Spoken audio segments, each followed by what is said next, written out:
샬롬 샬롬 샬롬 샬롬. 하나님 사랑합니다. 여러분 주 안에서 사랑합니다. 고린도전서 5장. 영은 주 예수의 날에 구원받게 하십니다. 우리를 구원하시기 위해서 하나님께서 예수 그리스도를 보내주셨죠. 그래서 우리가 하나님을 믿는 것은 구원받는 데 목적이 있습니다. 그렇기 때문에 약한 자들과는 가까이 하지도 말고 사귀지도 말라 말씀하죠. 바울은 고린도 교회가 음행을 행한 자에 대하여 바로 치리하지 않았음을 책망합니다. 1절에 너희 중에 심지어 음행이 있다함을 들으니 그런 음행은 이방인 중에서도 없는 것이라 누가 그 아버지의 아내를 취하였다 하는도다. 아버지의 아내를 취하게 되면은 구약의 율법에는 반드시 죽였어요. 그죠? 레위기 20장 11절에 보면 누구든지 그의 아버지의 아내와 동침하는 자는 그의 아버지의 하체를 범하였은즉 둘 다 반드시 죽일지니 그들의 피가 자기에게로 돌아가리라 이렇게 말하고 있습니다.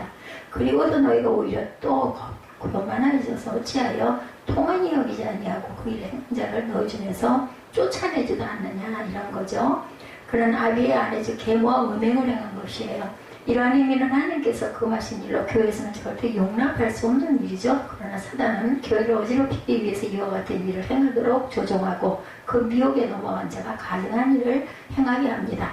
음행은 우상 숭배와 함께 하나님께서 가장 가증히 여기는 죄악 중에 하나죠. 하나님의 징벌을 받게 되며 교회는 이러한 일을 행하는 자를 치리하여야 합니다. 근데 그걸 내버려 두고 훈계도 하지 않는다면 잘못된 거죠. 내가 실로 몸으로는 떠나 있으나 영으로는 함께 있어도 거기 있는 것 같이 이런 일 행한 자를 이미 판단한다. 나는 이미 안다. 이 얘기예요. 주 예수의 이름으로 너희가 내 영과 함께 모여서 우리 주 예수의 능력으로 이런 자를 사단에게 내주었으니 이는 육신은 멸하고 영은 주 예수의 날에 구원을 받게 하려 합니다. 사단에게 내주었으니는 영은 주 예수의 날에 구원받게 하려 합니다. 믿음의 결국은 영혼의 구원이죠. 베드로전서 1장 9절 말씀처럼. 그래서 하나님은 우리 영혼을 예수의 날에 구원받게 하시려고 경우에 따라 우리 육신을 사탄에게 이렇게 내주는 경우도 고통을 받게 하고 돌아오게 하기도 하십니다. 욥기 33장 29절에 30절이죠. 욥도 그런 고난을 받았어요. 그죠? 하나님이 사람에게 이 모든 일을 세상 행하시면 그들의 영혼을 구덩이에서 이끌어 생명의 빛을 그들에게 비추려 하십니다. 이사야 38장 9절에서 17절에도 내게 큰 고통을 더하신 것은 주께서 내 영혼을 사랑하사 멸망의 구덩이에서 건지셨고 디모데전서 1장 20절에도 내가 사단에게 내준 것은 그들로 훈계를 받아 신성을 모독하지 못하게 하려 함이라 이렇게 말씀하고 있습니다. 7절에 유월절 양 곧 그리스도께서 희생되셨느니라 이렇게 말씀하고 있죠. 보면은 누룩을 내버리라 우리의 유월절 양 그리스도께서 희생되셨다. 출애굽 사건에서 하나님은 장자 죽음의 재앙을 마지막으로 이스라엘 백성을 애굽에서 구원하여 내십니다. 이때 하나님은 이스라엘 백성의 어린 양의 피를 문인방과 좌우 설주에 발라 멸하는 자들로 피를 보고 넘어가게 하셨죠. 그 밤을 기념하여서 유월절로 삼아서 영원한 규례로 지키려 합니다. 출애굽기 12장에 증거합니다. 그러나 신약시대에 이르러 그리스도께서는 우리 유월절 어린 양이 되어 주셨기 때문에 유월절을 대신하여 주님의 살과 피를 기념하는 성찬식을 지키고 있다는 것 다시 한번 알고 갑니다. 음행은 우상 숭배와 함께 하나님께서 가장 가증히 여기는 죄악 중에 하나로 하나님의 징벌을 받게 되고 교회는 이러한 일을 행하는 자를 치리해야 합니다. 자기 몸에서 죄를 범하는 거죠. 음행이라는 건 고린도전서 6장 18절입니다. 음행을 피하라. 사람이 범하는 죄마다 몸 밖에 있거니와 음행하는 자는 자기 몸의 죄를 범하느니라. 담배 피는 것도 마찬가지예요. 그죠? 몸을 그저 병이 들게 하는 거죠. 그렇기 때문에 안 하는 게 정말 안 해야 합니다. 음행자는 저주를 받습니다. 신명기 17장 20절에 그의 아버지의 아내와 동침하는 자는 그의 아버지의 하체를 드러냈으니 저주를 받을 것이라 할 것이요 모든 백성은 아멘 할지니라. 이렇게 치리하지 않는 그 사람들을 심판에서 내쫓지 않는 교회, 바울은 음행을 행한 것보다 그러한 죄악을 방조한 고린도 교회의 처세에 대하여 더욱 책망하죠. 고린도 교회가 그런 가증한 죄악에도 불구하고 통한이 여기지 않고 그 일 행한 자를 그들 중에서 물리치지 아니하였기 때문인데 교회는 그 속성 중에 하나인 성결성을 유지하기 위하여 죄악에 대해서는 치리를 행하여야 한다. 그 죄를 철저하게 빼게 하기까지는 공동체에서 받아들여서는 안 된다.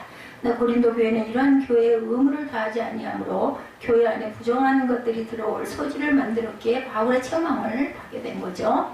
교회 안에서 범죄자를 방치하는 모든 사람에게 악영향을 미칠 수 있게 교회는 모든 죄악에 대하여 회개토록 만들어야 합니다. 근데 이거 권면하는 것도 참 조심해야 돼요. 이게 오히려 반발 내지는 그걸로 인해서 또 죄를 또 짓게 되는 경우가 있어서 정말 조심해야 합니다. 또 그걸로 인해서 상처를 또 받아가지고 정신 이상이 걸리기도 하죠. 참 조심스러운 부분입니다. 썩어져가는 구습을 버려라. 에베소서 4장 22절에서 24절이죠. 너희는 유혹의 욕심을 따라 썩어져가는 구습을 따르는 옛사람을 벗어버리고 오직 너희의 심령을 새롭게 되어 하나님을 따라 의와 진리의 거룩함으로 지으심을 받은 새 사람을 입으라. 아멘. 순전해야 할 교회입니다. 베드로전서 2장 2절에 갓난아이들 같이 순전하고 신령한 젖을 사모하라. 이는 그로 말미암아 너희로 구원에 이르도록 하려 합니다. 말씀하죠. 영으로 판단하는 바울입니다. 자신의 몸은 성도에게서 떨어져 있지만 영으로는 함께 있어 거기 있는 것까지 음행을 행한 자를 판단하였다. 이렇게 얘기하고 있죠. 3절에 보면 내가 실로 몸으로는 떠나 있으나 영으로는 함께 있어도 거기 있는 것 같이 이런 일을 행한 자를 이미 판단하였노라. 주 예수의 이름으로 너희가 내 영과 함께 모여서 우리 주 예수의 능력으로 이런 자를 사단에게 내주었으니 이는 육신은 멸하고 영은 주 예수의 날에 구원을 받게 하려고 내가 이렇게 했다. 3절에서 5절까지 이 부분을 증거하고 있습니다.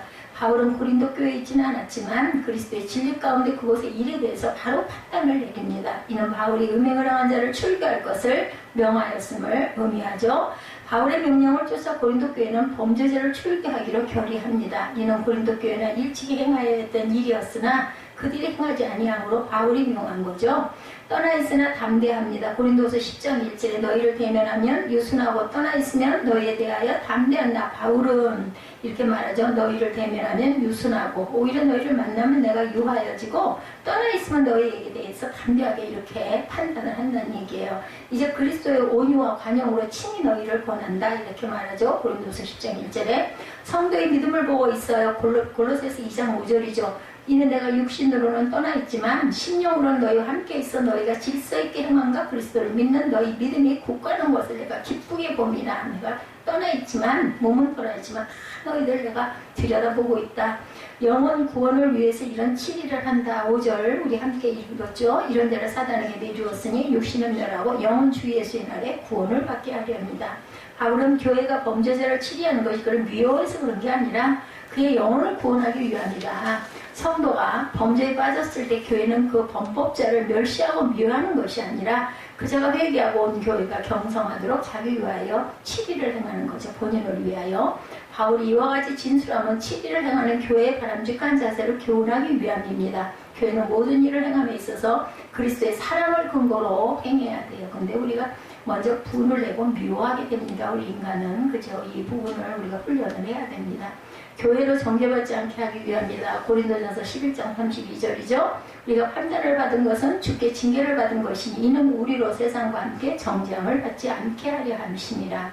영원한 사망의 처함을 막으려 합니다. 요한 1서 5장 16절에 누구든지 형제가 사망에 이르지 아니하는 죄 범하는 것을 보거든 구하라. 그리하면 사망에 이르지 아니하는 범죄자들을 위하여 그에게 생명을 주시리라. 사망에 이르는 죄가 있으니 이에 관하여 나는 구하라 하지 않노라 말씀하고 있어요. 누룩을 주의하라 6절에 보면 이렇게 말씀하고 있죠. 너희가 자랑한 것이 옳지 아니하도다 적은 누룩이 온 덩어리에 퍼지는 것을 알지 못하느냐. 너희는 누룩 없는 자인데 새 덩어리가 되기 위하여 묵은 누룩을 내버리라. 우리의 유월절량 곧 그리스도께서 이제 희생되셨어. 그 더러운 거 악한 걸 내버리라는 거죠. 교회가 자랑함이 옳지 않다. 바울은 이렇게 말합니다. 자랑함이 합당치 아니한 고린도 교회. 그들은 자신들이 많은 은사를 체험함으로 인하여 교만해집니다. 그러면서도 교회의 문제를 적극적으로 해결하지도 못하고 방조합니다. 하나님의 교회의 성결성을 지키지 못했어요. 적은 누룩이 온덩어리에 퍼지듯이 악한 일은 쉽게 퍼져나가 사람들로 범죄에 빠지게 하는 것이 보편적인 현상. 그러므로 교회는 악한 일이 일어났을 때 과감하게 처벌함으로 다른 사람들로 범죄를 본받지 않도록 힘써야 되겠죠. 예수께서도 제자들에게 바리새인과 서기관들의 누룩을 주의하라고 말씀하시므로 그들의 범죄 행위를 경계할 것을 명합니다. 적은 누룩이 온 덩어리에 퍼졌다. 갈라디아서 5장 9절 적은 누룩이 온 덩어리에 퍼지느니라. 교회 스스로 척결해야 할 악, 고린도전서 5장 13절, 오늘 본문이죠. 밖에 있는 사람들은 하나님의 심판하시려니와 악한 사람은 너희 중에서 어떻게 하라고요? 내쫓아라. 순전함과 진실함을 행하는 6월절 8절이죠. 이러므로 우리가 명절을 지키되 묵은 누르고도 말고 악하고 악의에 찬 누르고도 말고 누르고 없이 오직 순전함과 진실함의 떡으로 하자. 내가 너에게 쓴 편지에 음행하는 자들을 사귀지 말라 하였거니와, 이렇게 얘기하고 있습니다. 바울은 고린도 교회 성도들에게 묵은 누룩을 내어 버릴 것을 명하면서 이를 위하여 6월절 양 그리스도께서 희생되셨죠. 성도가 그리스도 안에서 새로워지기 전에는 악한 습성에 젖어 있지만 그리스도 안에서 깨끗하게 변화되었다라는 것. 그러므로 성도는 오직 순전함과 진실함에 누르고 없는 떡으로 살아야 함을 교훈합니다. 분쟁하는 죄를 버려라. 고린도전서 3장 3절에 너희는 아직도 육신에 속한 자로다. 이렇게 구원을 받았음에도 불구하고 우리는 수시로 이렇게 죄를 짓습니다. 너희 가운데 시기와 분쟁이 있으니 어찌 육신에 속하여 사람을 따라 행함이 아니려. 악행하는 자에 대한 대처 방안에 대해서 음행하는 자들을 사귀지 말라고 말씀하고 있어요. 내가 너에게 쓴 편지에 음행하는 자들을 사귀지 말라 하였거니와, 9절이죠. 이 말은 이 세상에 음행하는 자들이나 탐하는 자들이나 속에 빼앗는 자들이나 우상 숭배하는 자들을 도무지 사귀지 말라 하는 것이 아니니, 만일 그러려면 너희가 세상 밖으로 나가야 할 것이야.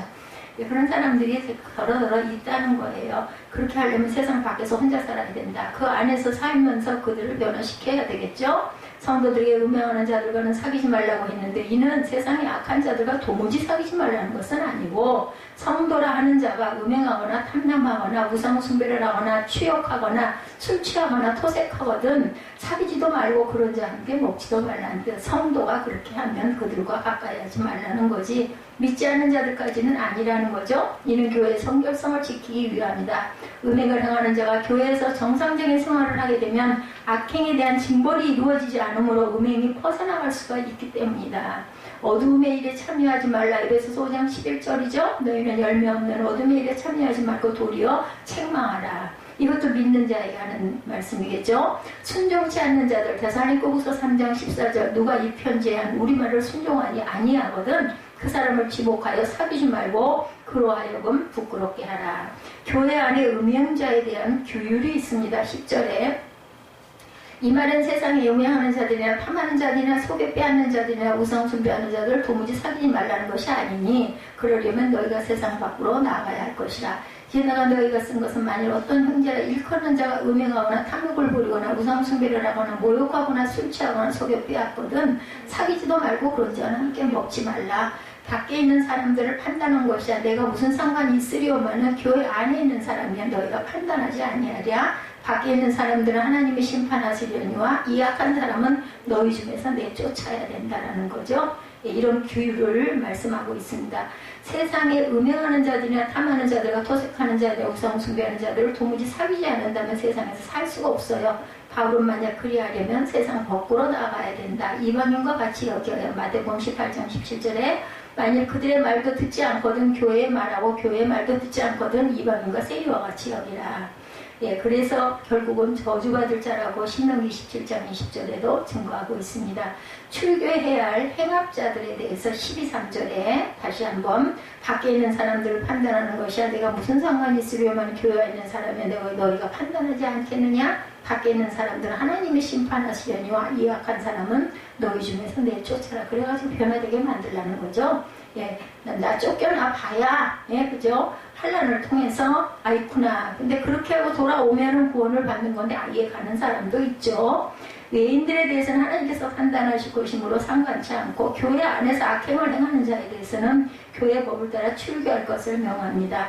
교회는 거룩한 그리스도의 몸으로서 음행을 행하는 자들이 거하기에 합당치 않은 곳이다. 그러므로 행악자들은 교회로부터 추방되어야 한다. 이는 행악자들에 대한 증오심으로 말미암는 것이 아니고 행악자에게는 회개할 기회를 주고 교회의 성결성을 유지하기 위함이다. 교만한 자들, 고린도전서 4장 6절이죠. 형제들아 내가 너희를 위하여 이 일에 나와 아볼로를 들어서 본을 보였으니 이는 너희로 하여금 기록된 말씀 밖으로 넘어가지 말라 한 것을 우리에게서 배워 서로 대적하여 교만한 마음을 가지지 말게 하려 함이라. 혈계육에 속한 자들, 고린도전서 15장 50절입니다.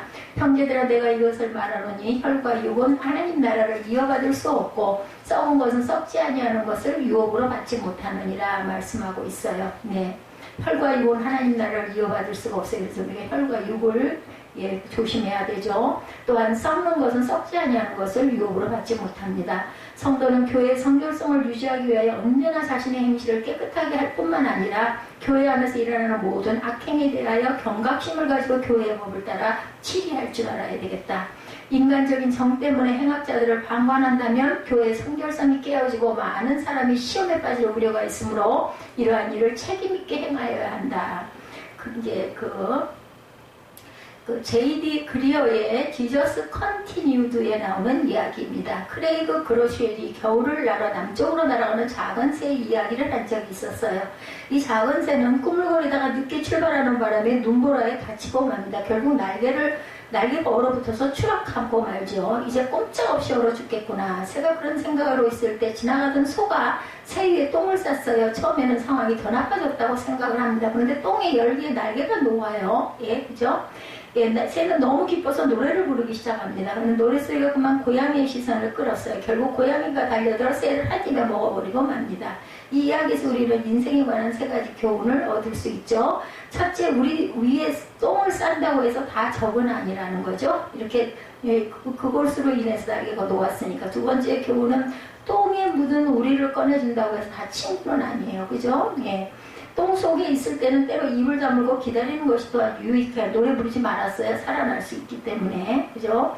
오늘 본문은 교회 안에서 설교 시간에 다루기 참 힘든 내용이기도 합니다. 그렇지만 너무 명백하게 교회 안에서 일어나는 일이고 바울이 고민했던 일이 현재 교회에서도 이런 일들이 많지요. 우리 교회는 성도들이 얼마 되지 않기 때문에 그런 일이 거의 없지만 중대형 교회들은 오죽이나 성도들이 많습니까? 그러다 보면 별의별 사람들이 다 있겠죠? 본래 고린도라는 도시가 성적으로 문란했던 도시죠. 복음이 들어갔지만 이러한 불건전한 일로 인해 교회를 어지럽히는 일이 많았었던 거겠죠. 목회하면서 참 힘든 부분, 분명히 잘못된 일인 줄 알면서도 드러내는 것이 너무 무한한 것이죠. 그 사람 얼마나 상처를 받고 무한할까. 그죠?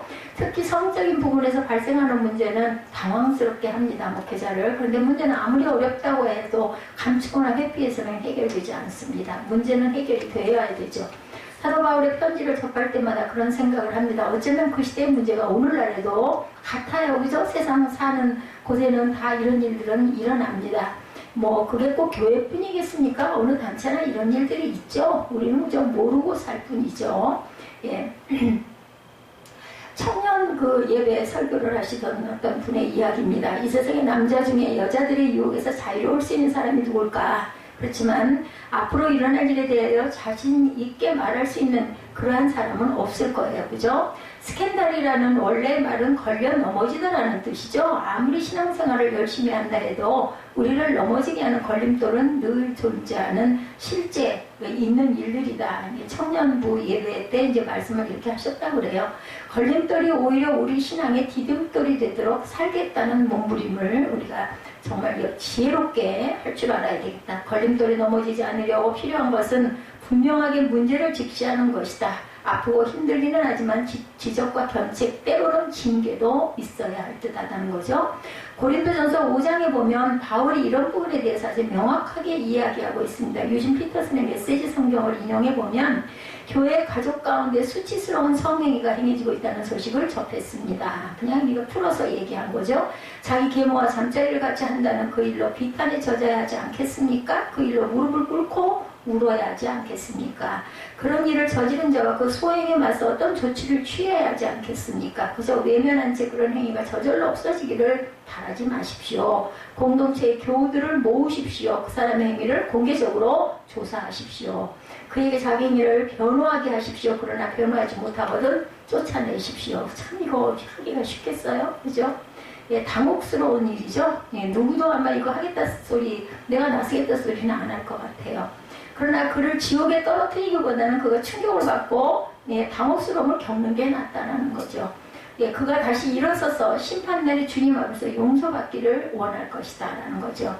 요즘 한국 교회를 보면 교회를 허물어뜨리는 무서운 영적 세력 그것들이 많아요. 우리는 모르는 부분이 너무나 많지만 성적인 타락에서부터 시작되고 있습니다. 그래서 참 목사님들이 설교도 잘하고 아주 그죠? 정말 좋으신 분 같은데 나중에 또 듣다 보면 그런 일들로 인하여 그저 추방을 당하고 이런 경우들을 참 주변에서 간간히 뉴스를 통해 듣게 되죠. 아주 뭐 엄청난 그 성도들이 막 부흥이 일어나고 했는데 나중에 또 알고 보니 그런 일들로 인해서 묻히는 경우도 많습니다. 안타깝죠. 영적 지도자들을 공격합니다. 이렇게 사단이 교회 전체가 상처를 입고 상처를 감추다 골마 터지는 경우도 있어요. 그게 그때 일어난 게 아닌 거죠. 예, 그게 뭐 십수년 동안 이어내려 오지 않겠습니까? 우리도 뭐 하나 해결하려면 몇 년이 걸리잖아요. 그 조그마한 재판하는데도 2년 이상 예, 걸렸던 거죠. 참으로 안타깝고 아픈 일이긴 하지만 지옥에 떨어지는 것보다 더러움의 정체를 드러내서 용서를 받는 게 맞다. 그렇게 해서 근데 그렇게 해서 돌아오면 좋은데 아예 세상으로 나가버리는 경우도 많죠. 순결함이란 우리가 아무런 오점이 없다는 것이 아니라 우리 더러움을 깨끗하게 하시는 하나님의 은총이라는 걸 기억하십시다. 더러운 것이 드러나기 시작한다면 더 이상 쉽게 죄를 짓지 못할 것이죠. 순결함이란 민감함의 문제입니다. 아주 적은 오점도 명백하게 드러나 깨끗한 데는 더 빨리 보이죠. 바울은 이렇게 누룩을 비유로 말하죠. 작은 것이지만 빵 반죽 전체를 빨리 부풀어 오르게 하죠. 이스트라고 우리는 그렇게 해서 많이 넣어가지고 예전에 그죠? 그 뭐라 그래야 돼요? 밀가루 떡인가? 예, 개떡? 뭐 이런 거 만들 때 그 이스트를 넣어서 부풀려가지고 너무 신기하게 생각했던 기억이 제가 어린 날이 있습니다. 그냥 그 이스트 넣어서 부풀면은 너무너무 아주 먹음직스럽게 보여요. 근데 사실은 또 먹어보면 이스트가 잘못 넣으면 써요. 그래가지고 또 아이고 써 이제 이렇게 하고 그냥 고개를 돌리고 했던 어린 날 기억이 납니다. 지금이야 뭐 얼마나 맛있는 빵들이 많습니까? 근데 그 빵 조심해야 돼요. 그죠? 예, 막 먹었다가는 안 됩니다. 우리의 참된 정체성은 한결같고 순수해야 하지 나쁜 성분 때문에 부풀려져서는 안 되죠. 우리가 완전할 수는 없지만 불완전함을 드러내야 완전함을 향해 달려갈 수가 있지 않겠느냐. 하나님 앞에서만은 우리의 부끄러움을 드러내야 한다는 거죠. 잘못된 부분은 정난하게 열어놓고 통회하고 자복해야 합니다. 성적인 타락은 하나님과 우리의 관계를 분리하는 가장 무서운 사단의 계략이다. 감춰진 죄는 자꾸만 하나님의 낯을 피해 숨도록 어두운 데로 자꾸 기어 들어가죠. 하나님을 바라보지 않는 인생은 점점 더 큰 죄 가운데 빠지게 될 것이기 때문에 아담이 죄 졌을 때 그랬죠. 숨었어요. 그죠? 예, 치마를 해 입고 무화과 나무 이파리로 어디 있느냐 부르시죠. 뻔히 아시면서 우리가 가장 경계해야 할 것 세상이 다 그렇다. 세상이 다 그래도 하나님을 믿는 사람은 그러지 말아야 할 일이 있죠. 교회 밖에서 일어나는 일에 대해서 하나님께서 심판하실 것이고 교회 안에서 일어나는 것은 공동체 문제는 하나님 우리에게 책임을 물으실 것이라는 겁니다. 남들이 다 그래도 우리는 그러지 않아야 할 것을 향해 달려가야 하겠다.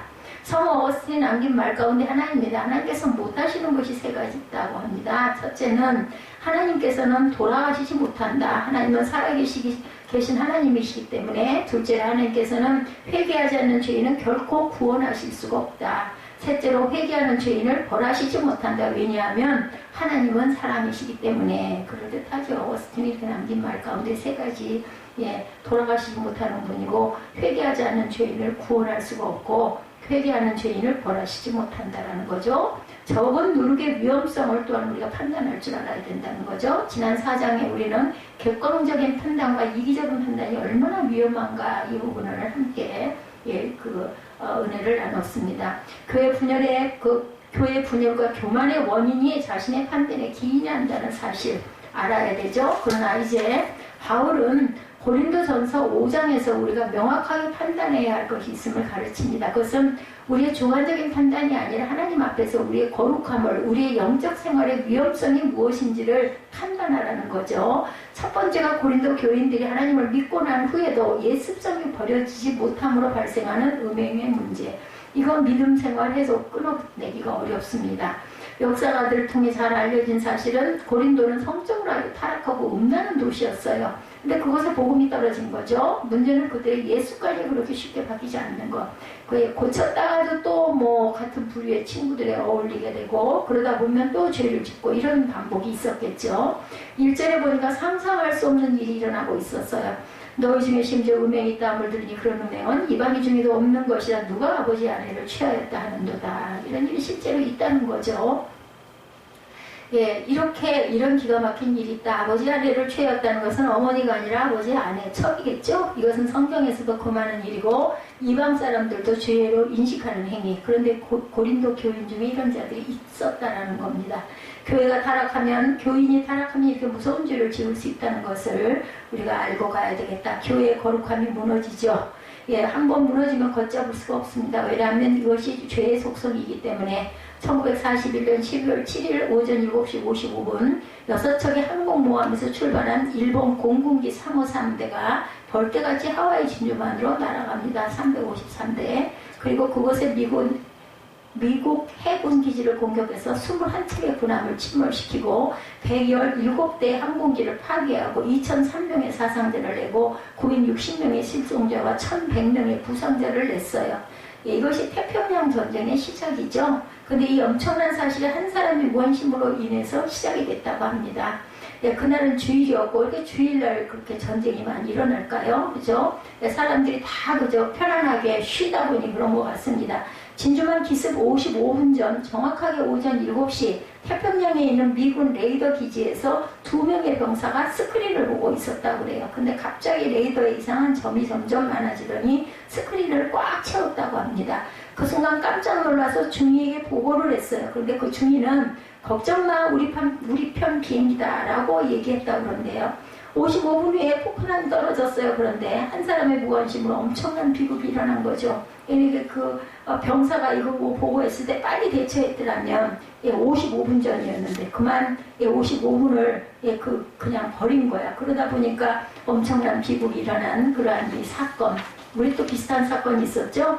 예, 저도 아주 감명 깊게 봤던 영화 타이타닉호. 출발할 때 인간의 자만심은 입에는 절대로 침몰하지 않는다라고 했다고 그러죠. 거기에 구명보트와 구명조끼도 다 갖추지 않고 있었다는 거라네요. 이것이 죄와 교만의 속성. 근데 바울은 이런 음행의 죄를 누룩으로 표현합니다. 6절에 너희가 자랑한 것이 옳지 아니하도다 적은 누룩이 온 덩어리에 퍼지는 것을 알지 못하느냐. 죄의 위험성을 판단해야 하는 이유가 무엇인가? 바로 죄가 가진 속성 때문이다. 3절에서 5절이죠. 예, 죄에 대해서 무섭게 다루고 있는 이유가 바로 3절 보면 내가 실로 몸으로는 떠나 있으나 영으로는 함께 있어 거기 있는 것 같이 이런 일 행한 자를 이미 판단하노라. 주 예수의 이름으로 너희가 내 영과 함께 모여서 우리 주 예수의 능력으로 이런 자를 사단에게 내주었으니 이는 육신은 멸하고 영은 주 예수의 날에 구원을 받게 하려 함이라. 육신을 멸한다고요. 오죽이나 하면 죄를 짓고 회개하지 않을 때 죄는 가만히 있지 않습니다. 회개하지 않는 죄는 교만으로 발전하죠. 당연히 죄에 대해서 자기 정당화를 하다 보면 교만해질 수밖에. 오히려 그러죠. 똥비놈이 썩낸다, 똥배짱 부리다 이런 얘기 있어요. 애들이 요즘에 뭐라 그래야 되나? 반항. 예, 그런 걸 하면서 그렇게 더 심하게 구는 그런 경우가 있습니다. 죄에 대해 자기 정당화를 하다 보면 이렇게 교만해진다는 본인이 알면서도 그래요. 안 그러고 가만히 있으면 점점 더 조여들 거니까 겁이 나니까 오히려 더 거꾸로 그렇게 구는 거죠. 그래서 죄 지은 자의 특징 중 하나는 남의 죄를 이야기하기를 또한 즐깁니다. 숨겨진 남의 죄를 들춰내는 것을 또한 좋아해요. 자기도 그 죄 짓고 있으면서 제가 그랬어 뭐 이렇게 얘기를 하죠. 결국 고린도 교회의 문제 근원은 처리되지 못한 죄의 문제다. 고백하지 못한 죄의 문제가 교만으로 이어지고 자신을 정당화하다 보니 자꾸 다른 사람들을 헐뜯게 되고 들춰냅니다. 누군가 예배 시간에 늦게 들어와요. 그죠? 주변 사람들에게 미안하죠. 저도 그랬던 경우가 참 많습니다. 멀다 보니까 오다가 차가 밀리거나 해가지고 교회 들어갈 때 꼬라 보면은 사도신경할 때 이럴 때 들어가게 돼가지고 문에서 서서 기다리다가 끝나면 들어가죠. 예. 조금만 일찍 서둘렀다면 하고 머릿속에서 많은 생각을 합니다. 근데 또 번번이 한두 번 또 지키다가 또 이렇게 지각을 하고 늦고 아주 그것 때문에 정말 힘들었어요. 자신처럼 늦게 들어오는 사람을 보는 순간 뭔가 좀 안심이 되죠. 혼자 그렇게 하고 서 있는 것보다 늦게 들어온 사람이 권사님이나 장로님 되면 오히려 또 기분이 좋아지기도 합니다. 왜냐하면 자기 행위를 정당화할 구실이 생겼어. 장로님도 늦으셨네, 권사님도 늦으셨네 이렇게 된다는 거죠.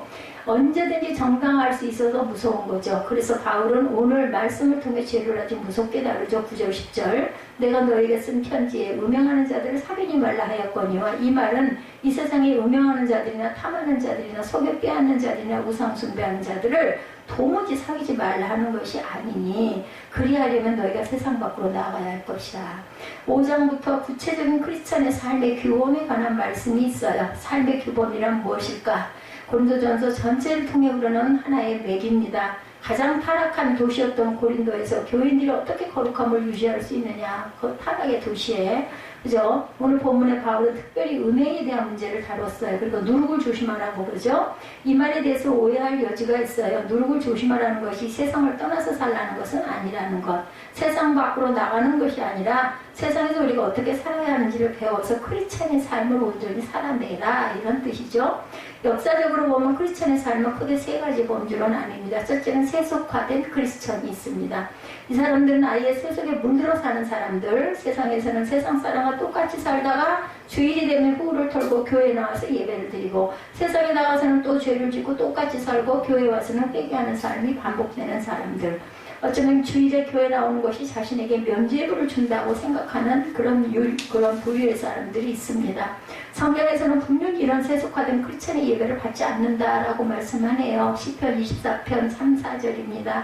야외산에 오를 자가 누구며 그의 거룩한 곳에 설 자가 누구인가? 곧 손이 깨끗하며 마음이 청결하며 뜻을 허탄한 데 두지 아니하며 거짓 맹세하지 아니하는 자로다.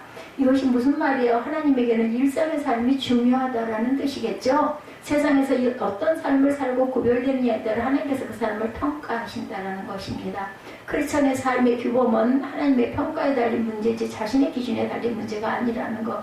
자신은 자신에게 상당히 너그러워요. 그죠? 예, 남들이 판단을 하는데 그것에 대해서 반발을 많이 합니다. 세속화가 된 크리스천은 부끄러움의 대상이 됩니다. 하나님에게도 성도들에게도 세상 사람들에게도 얼굴을 들지 못할 때가 오죠. 세속화된 크리스천들은 세상 사람들에게 만만하게 보이기도 하죠. 조금만 협박을 해도 자신에게 불이익이 돌아올 것 같아서 신앙을 포기하는 사람들을 보면 세상이 우습게 여기겠죠. 이런 일은 성도들뿐 아니라 목회자들에게도 빈번히 일어납니다. 교회를 짓기 위해 불법을 하고 사람들을 속이는 일 아무렇지도 않게, 예, 하나님 성전 짓는 건데 좀 그러면 어때? 이렇게 생각을 한다는 거죠. 하나님은 하나님의 성전이 그렇게 세워지는 것을 원하지 않으시죠. 왜 하나님의 성전이 소롱거리가 되어야 할까? 어떤 목회자 중에 술과 담배를 끊지 못한 사람이 계셨다고 그래요. 주일에는 예배를 인도하지만 평일에는 또한 술집을 가시기도 한다. 어떻게 이렇게 할 수가 있을까? 계신다고 하네요.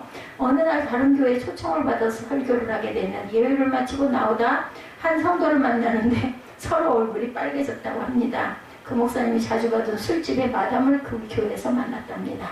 목사님 중에 한 분이 수치스럽게 교회를 떠난 적이 있었어요. 담배를 끊지 못한 목사님이 숨어서 피우다가 걸린 거죠. 예, 그 부목사 이런 사람들 그러고 하다가, 예, 목사님한테, 담임 목사님한테 소리 들어가면 결국은, 예, 그 교회 떠나야 되죠. 예, 담배 끊지 못하다가. 담배를 피우고 안 피우고의 구원의 기준이 아니에요. 담배 피지 말란 말이 성경 안에는 없습니다. 크리스찬으로서 교회에서 주일에 성도 앞에서 하나님 앞에서 할 수 없는 일을 숨어서 한다면 올바른 크리스찬은 아니죠. 문제는 우리 주변에 이런 세속적인 크리스찬들이 많다는 거예요. 예배 시간에 딴짓하고 있고 휴대폰 들여다보고 있고 뭐 읽고 있고 카톡하고 있고 뭐 급해서 어쩔 수 없어서 할 수는 있어요. 한마디 정도는. 그런데 그걸 그냥 당연히 아무렇지도 않게 그래서는 안 되죠. 예배 드리지 않는 게 나아. 차라리 나가서 하는 게 나아요. 그럴 때는. 기독교 역사상 이런 부류의 사람들이 늘 있었다고 하네요. 예수님 당시에는 에세네파라하여 실제 광야에서 살던 사람들이 있습니다. 또한 고대와 중세의 수도원 주의를 또한 들 수 있죠. 혼탁한 세상에서 깨끗한 영성을 유지하려는 의도가 어떻게 보면 좋기도 하지만 기독교 역사상 그 어떤 영성 훈련장에서도 죄의 문제는 항상 존재합니다. 우리가 죽기 전까지는 어떤 곳에나 다 이 죄는 있어요. 누룩은 어디나 있습니다. 결국 인간이란 죄의 문제를 떠나서는 살 수가 없습니다. 세상이 싫어서 떠나도 그 싫은 부분이 그곳에 역시 존재하죠. 성경은 우리에게 세상을 떠나라고 말하지 않고 세상 속에서 크리스천으로 살아가는 방법을 가르치고 있습니다. 우리나라의 대표적인 이단 가운데 신앙촌, 저는 여기를 많이 갔었어요. 예수 믿는 사람들이 이렇게 마을을 만들어 살죠. 화장도 안 하고 어떻게 보면 아픈 사람들 같이 해가지고 거기서 나는 그 필수품들을 팔고 신앙촌 물건이 좋다고 그래서 저도 언니 손 붙들려가지고 어렸을 때 그 따라가서 구경도 하고 뭐 사기도 하고 했던 기억이 납니다. 그게 바로 그 저기 부천 그쪽 너머에 그 있었어요. 저희 그 동네에서 조금 가면 신앙촌이 있었습니다.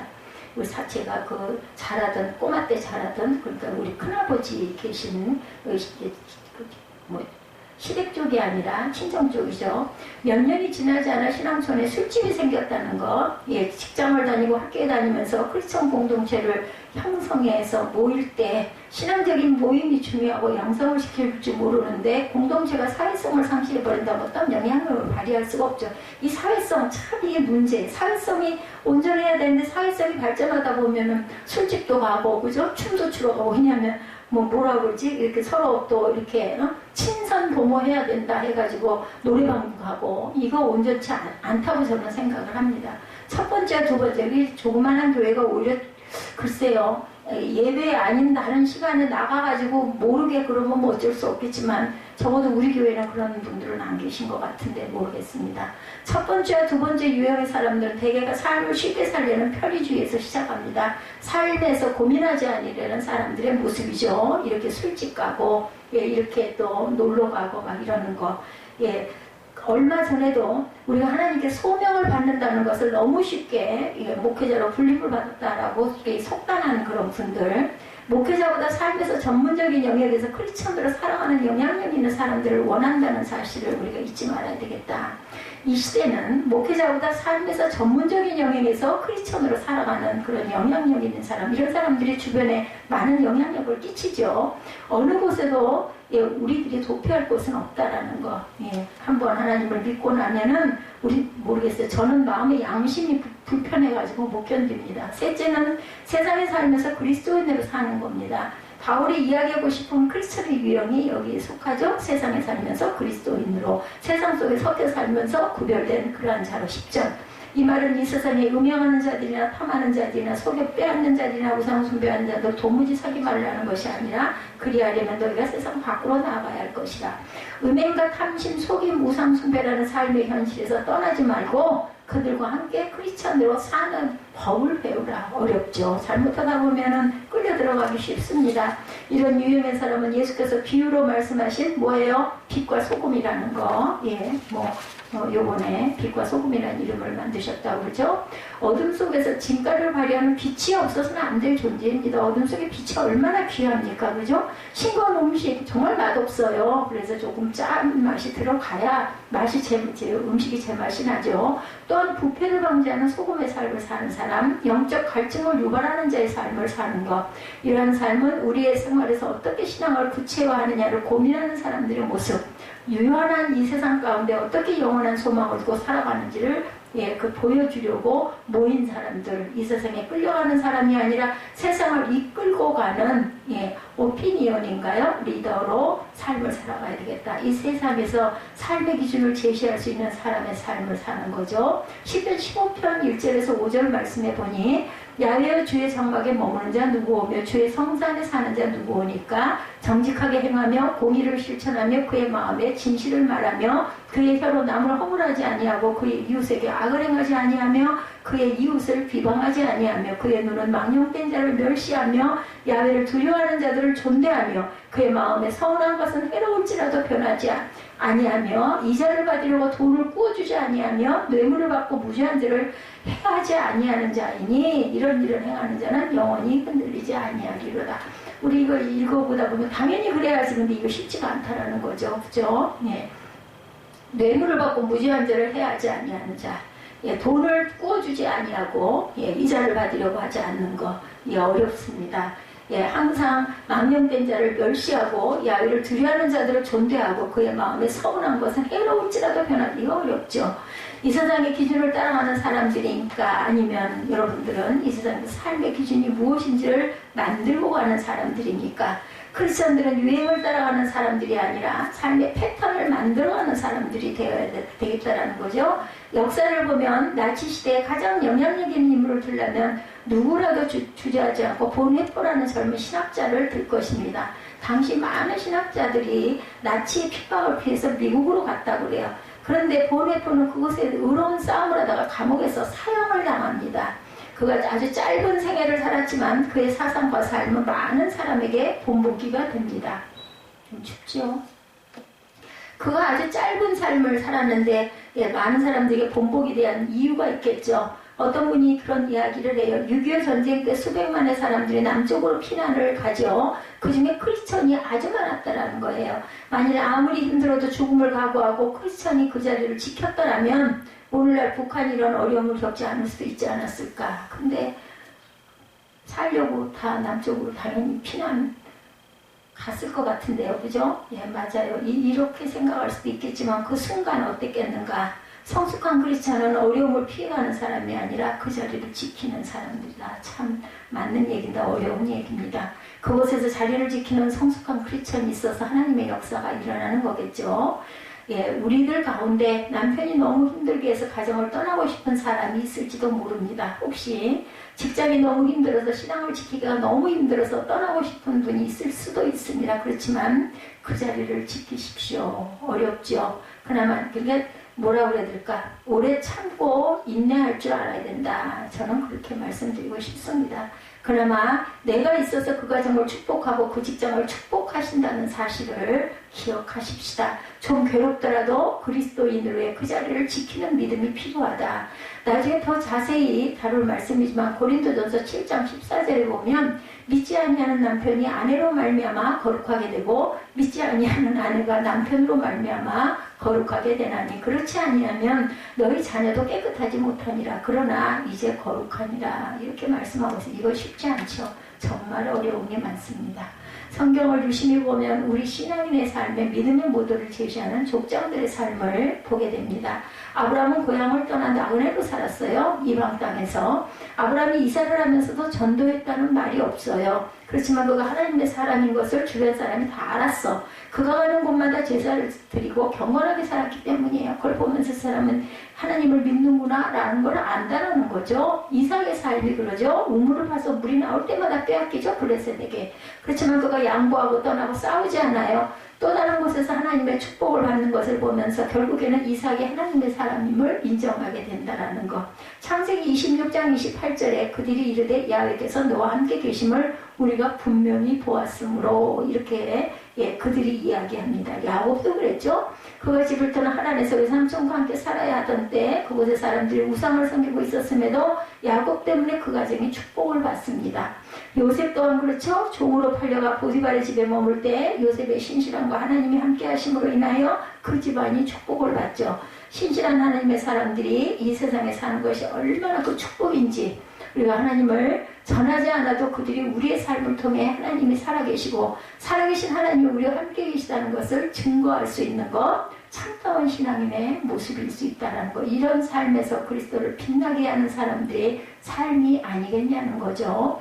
형제나 일컫는 자에 대해서 11절에서 13절에 보면 이제 내가 너에게 쓴 것은 만일 어떤 형제라 일컫는 자가 음행하거나 탐욕을 부리거나 우상숭배를 하거나 모욕하거나 술 취하거나 속여 빼앗거든 사귀지도 말고 그런 자는 함께 먹지도 말라. 밖에 있는 사람들을 판단하는 것이야 내게 무슨 상관이 있으리요마는 교회 안에 있는 사람들이야 너희가 판단하지 아니하리야. 판단해라는 거죠. 밖에 있는 세상 사람들은 하나님이 심판하시려니와 이 악한 사람은 너희 중에서 내어 쫓으라. 모든 전쟁에서 가장 무서운 거 적이 내부에 있는 거라는 거, 그게 가장 무섭다고 얘기하죠. 예, 크리스천에게 무서운 것은 믿지 않는 사람들이 아니라 교회 안에서 잘못 믿는 사람들. 우리가 세상 사람과는 쉽게 구분이 되기 때문에 자신을 지키기가 쉽습니다. 그렇지만 같은 교회 안에서 누룩과 같이 죄를 옮기는 자들이 있다는 거죠. 이 부분에 대해서 바울이 아주 단호합니다. 밖에 있는 사람들, 하나님을 알지 못하는 사람들은 하나님이 심판하실 것이다. 그것은 하나님의 영역이에요. 판단은 하나님의 몫이라고 그러죠. 그렇지만 크리스찬 회중 가운데 죄를 범한 자들에 대해서는 분명히 구분을 해야 된다. 강력한 조치 내쫓으라. 어쩌면 이해하기 힘든 말일 수도 있어요. 늘 용서와 사랑 하나님의 은혜로 하나 되라고 강조한 바울이 어떻게 이렇게 과격한 표현을 썼을까? 근데 많이 권면하겠죠. 그래도 결국 변하지 않으면 내어 쫓으라는 거겠죠. 여기서 두 가지 이유. 하나는 신앙생활하는 같은 공동체의 사람을 위해서 하는, 하나는 지금 죄를 범하는 그 사람 자신을 위해서 그렇게 하라는 거죠. 우리는 함께 생활하면서 누군가에게 영향을 주기도 하고 받기도 합니다. 믿는 사람들과 확실하게 구분이 되니 괜찮은데 믿는 사람이 잘못 살면 헷갈린다라는 거죠. 기준이 모호해지기 시작합니다. 죄의 속성이 한 번 범하기가 힘들지 죄를 짓기 시작하면 죄에 대해서 무감각해져요. 그리고 죄가 무섭다는 것을 잊어버리게 됩니다. 또한 죄의 속성 중에 하나는 동료들을 자꾸 끌어들여 혼자는 심심하니까, 그죠? 또 얼마나 잘 퍼지는지 몰라. 그게 끌어들이면 또 재밌고 또 아주 뭐라 그래야 되나, 새로운 세계다 보니까는 동경을 하게 되죠. 함께 죄를 지으면서 담대하게 되고 죄의 심각성이 희석됩니다. 믿는 사람 속에 살면서 믿는 사람이 잘못되면 아주 위험하다. 우리 주변에서 그런 것을 많이 봅니다.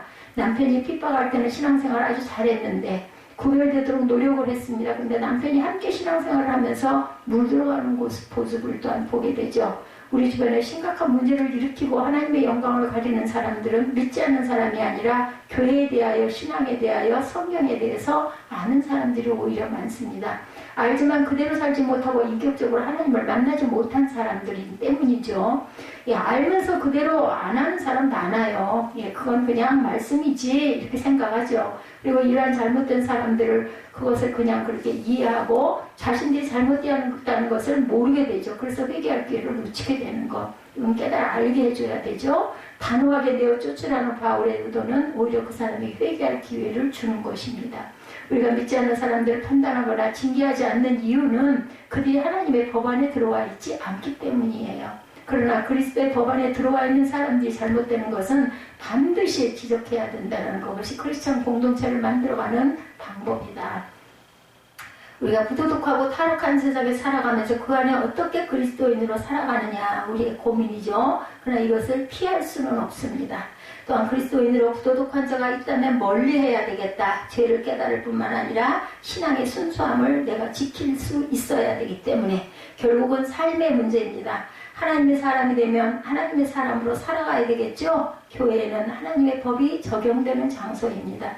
언제까지 여러분의 삶이 용서를 구하는 삶으로 만족하시겠습니까? 이제는 선한 영향력을 끼치는 하나님의 사람으로 살아갈 수 있기를 주님의 이름으로 축복합니다. 오늘 고린도전서 5장 말씀을 통해서 우리는 과연 어찌 살아가야 할까요? 이런 제목으로 함께 은혜를 나눴습니다. 우리 저희들 찬양하며 예배하고 기도하면서 그리고 축도로 예배를 마치도록 하죠.